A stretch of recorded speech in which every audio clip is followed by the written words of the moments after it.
Backstage against the 2015 Iowa City Jazz Festival coming up in just a few minutes. Becca Stevens and her band. Becca is kind enough to take a few minutes to have a chat with us. Welcome to Iowa City. Thanks for having me, Bob. Have you been here before? Or?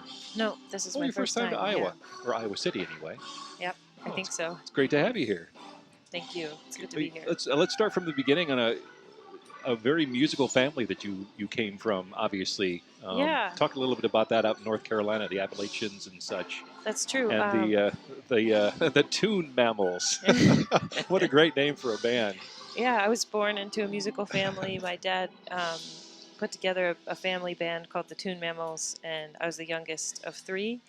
And we used to spend our vacations and weekends traveling around North Carolina, festivals and schools and stuff, performing for other children. What kind of music were you doing at that time? It was sort of a funny, intellectual Appalachian children's folk music. Interesting. Yeah. Very interesting. Yeah. Interesting. You went to the New School in New York City. Is that where you met all your bandmates? It is, except for Jordan, the drummer. He went to Berkeley, and I met him after I graduated. But that's right. Liam and Chris and the other members that were originally in the very first version of the band, I met them all in classes there. And that has to be the type of music that you do, which is all kinds of different things melded together. It must be important to have a band that has been with you a long time and kind of knows you and knows the ins and outs and kind of can sense what you're doing. Absolutely. I couldn't imagine playing this music with another formation of the band, because they are so much a part of the music now, you know. When I write songs, I hear their instruments and their voices, and their voices are part of my songwriting process. Interesting. Mm-hmm. You've also been involved in some other projects, which I find fascinating. I don't know if you're still doing this, but you started singing for the Travis Sullivan's Bjorkestra, if I'm pronouncing Bjork. Is that correct? Yeah.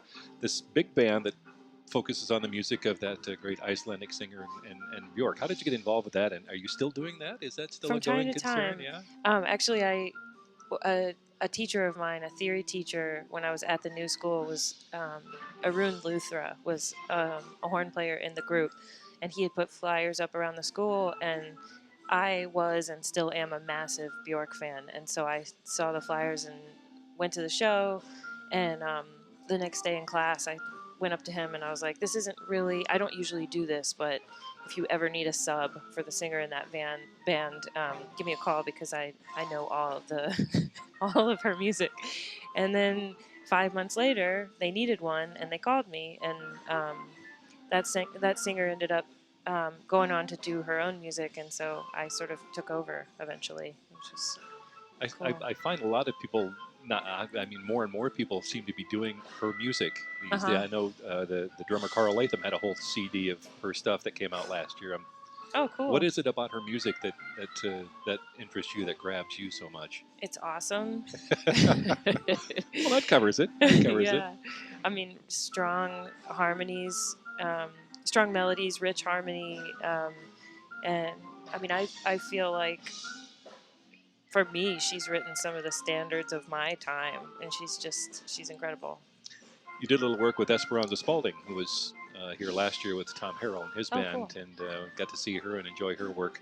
How did you get involved with her, and what kind of work did you do with her? She was introduced to me by a mutual friend named Gretchen Parlato, and actually the recording that I did with her was sort of random. We were all hanging out, and Gretchen got a text, and she was like, do you want to go to the studio and sing backups on Esperanza's record? And I was like, sure, I have 10 minutes. So we all went over there, and SB was super generous with how she went about doing it. I mean, there was some stuff that she was very specific about, and then other songs where we sort of went around a circle and improvised and came up with these cool harmonies together. It was a really fun experience. And also this great disc that came out last year that Billy Childs did, Map to the Treasure, the Laura Nero music. What a fantastic project that was, and you were involved in that one too. Absolutely. Yeah. So Billy, I first met, he actually wrote me a message on Facebook that I didn't see for a while. Oh no. Um, and then um, and then eventually we got in touch on Facebook and we moved to email. And then a couple years later, he was pulling this project together, the Laura Nero project, and he asked me if I wanted to be a part of it. And I was like, sure. I had no idea what it was going to be, and I hadn't really checked out Laura Nero's music yet at the time. And after that, after getting excited about it, I found out all the other people that were going to be on the project and was just like terrified. And then since then have gotten really inspired by Laura Nero's music, and it's just one of the coolest things I've ever been a part of, for sure. It was a very neat project. And Billy and I are also writing together now. Oh. He and I have this. We have something kindred, but we're also very different, and so it makes for a really rich, collaborative atmosphere. Wow, that's neat. Mm-hmm. That's neat. Talk a little bit about your choral compositions. Sure. You yeah. do that as well. I think it was probably 2010 or something. You did. Yeah, some there choral was compositions. A choir named the Melodia Women's Choir in New York who commissioned me to do a choral work for their full choir, and then that same piece I squared down. I pared down for a choir at the New England Conservatory. So I took it from 30 voices down to like 8. And for me, choral writing is very natural because I tend to write that way anyway. When I'm writing my own music, I hear things very layered, and I hear it first on voice, and then have to sort of massage it to get it onto other instruments and stuff. But the voice is my go-to instrument. It's my most natural form of expression. So choral writing is very natural for me. Yeah, I'm a choral nerd myself, and it's Yeah. fascinating to hear this kind of stuff. You also did some stuff. Actually, your dad did some of your arrangements for a kind of a Mozart thing that you did as well. What was that all about? Oh, okay. Mainly Mozart. Yeah, mainly Mozart. It was out in San Diego. It was actually first arranged by a composer named Stephen Prutzman, who's incredible concert pianist and composer. And he was originally the one that was going to pull all the arrangements together, but then he got to emailing with my dad and found out my dad was a composer and arranger too. And he was like, well, why didn't you do one? He's just a really generous guy.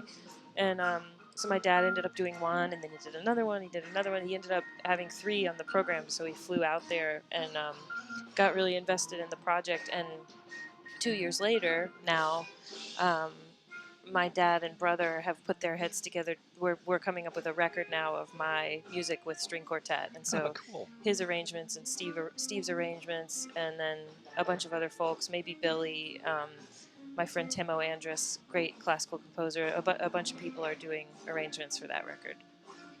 It's amazing all the things you're doing, all the different kind of music that. Is it too much for you? No. It is, but I love it. And the new disc, Perfect Animal. Mm-hmm. That's your 3rd disc now, I believe. It's my 3rd with the band. Yeah. Yeah. Besides the originals, you do some really interesting covers. I think you did like an Usher tune on there, Steve Winwood. How do you go about selecting the things that aren't originals? How do you? It's not a very straightforward or clean-cut process. It depends on the song. Sometimes, actually rarely, I'll choose a song because I just like it. That's more rare than it being something more of like a feeling that I get for when I hear a song. I almost gravitate more towards songs that people wouldn't expect me to cover, or that I'm sure that a lot of other people haven't covered, because I like to find something that maybe would be sort of unexpected and then bring my own flavor to it. And I really like it when there's a lightness and a sense of humor to the process, because I think that my music needs that a little bit. Like a set of my music can tend to feel sort of heady and maybe heavy, and so having an Usher cover from the mid '90s is a nice relief for people that were alive during that decade, and then they hear it and they're like, oh my gosh! Like us old people, you mean? Well, me. Yeah. Did you have any favorite singers you were growing up when you were Bjork was growing up? one, Oh, Bjork. for Because sure. I saw a quote from Kurt Elling saying you are one of his top 5 favorite singers. Oh, I don't know if Kurt. you're familiar with Kurt Elling. He's Oh, one of of my favorite course, yeah. singers. He's a But friend of mine. oh, Um, yeah, he's incredible. I mean, he's unbelievable. He is the most incredible instrument on the planet. Um, any interest in working with Kurt, or have you talked yeah, about are that? you? Have Yeah, you talked about that that at would be all? awesome. I actually told him years ago. There's this Frank Ocean song, "Super Rich Kids." No, um, shoot. But there's a Frank Ocean song that I told him he should do years ago. I think he would be so good at it. But yeah, so favorite singers, it depends on what era. I mean, I went through a Tori Amos phase pretty hardcore when I was in middle school. Same with Bjork, but that never went away. I'm still a huge Bjork fan. Radiohead, Tom York. Hmm. And then, A lot of people are doing that Radiohead music too these days in God, I jazz. love It's Tom some York's music so great much. melodies and stuff. And then, like, kind of leading into high school, I was pretty heavily influenced by Sarah Vaughan and Ella Fitzgerald. Big Billie Holiday fan, um, and I could go on and on. I have so many influences. My parents are both singers, and they're big influences of mine. It's fascinating all the different influences you have. Michael Jackson, Michael Jackson, Beyonce, and the list goes on and on. Um, what are you doing now? I mean, besides out touring and doing shows, you working on anything new right now? Yeah, I just finished a commission, an hour of new music commissioned by the Jazz Gallery in New York, and it was my band plus some awesome special guests: Joe Lowry, who sings with Sting, Chris Turner, who sings with Esperanza Spalding, Timo Andrus. He's an incredible, renowned um, composer and classical pianist, and these two string players, one named Nathan Schramm, who actually plays with Bjork, and Hamilton Berry, who has too. They both play with Alarm Will Sound from time to time, and they played these recent shows with Bjork.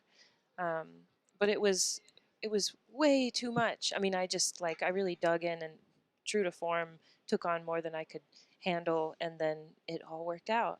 As it always does. It just, on the day when we did our first performance, it just magically came together, and it was a record. And so I imagine that I may record that soon, and then I'm working on mastering a record with Tillery, who is a trio with me and Oh Rebecca yeah, Martin and talk a Gretchen little bit about Parlato. that and how you got involved with that. That's an Absolutely. interesting trio. Um, it was the first band meeting, if you will, was just the three of us getting together at Rebecca's house. We had no intention of starting a band. We were just hanging out. Rebecca was cooking, and we were drinking wine and just sitting around the table. And Rebecca said, "Let's play something." And I think Gretchen and I kind of like rolled our eyes and laughed. And she was like, "No, no, no, I'm serious. Let's play something." So she started playing her song, "God is in the Details," which is this beautiful song. And we started to improvise harmonies. And by the end of the song, we all had goosebumps, and we were like, "Uh-oh, we gotta do this again," because our voices just, like, Gretchen has this pristine, crystal clear, airy quality to her voice, and mine kind of sits right in the middle. And then Rebecca has this really dark, like, mysterious quality to her voice. So the three of us together just created this really interesting body. So, yeah, it started out as just a fun thing, and it works best when we keep it that way. Yeah, It's funny, the less we stress about it, the more these opportunities pour in. It's really bizarre, and yeah. I've heard about other bands that happened that way. Huh. Yeah, So you'll be recording something? we did. Oh, It's you did. finished, and we're Oh, in great. in the process of mastering it. Fantastic. Yeah. Hmm. Leading a charmed life you are. All these things That's what my dad says. just falling into place. We're talking with Becca Stevens, who's going to be on stage here in just a few minutes at the Iowa City Jazz Festival. Who talk about your band? I think we touched on it briefly, but who's playing with you today, and a little bit about each one, if you could. Sure. So Liam Robinson, I met him at the new school. We crossed paths there for a year. He's a really incredible composer. He studied composition at the Manhattan School of Music, and also a great producer. He produced Gene Rowe's most recent record and performs on it as well. And he sings and plays accordion and piano and keyboards in the band. Um, Chris Stordini plays with everybody from Tigran Hamasyan Mm-hmm. Close enough.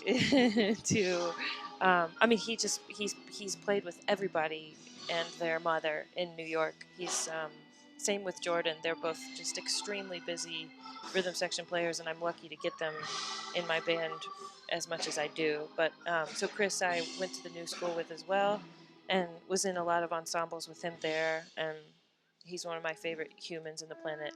And he plays um, acoustic bass. He's been doing a little electric bass lately too, and he sings.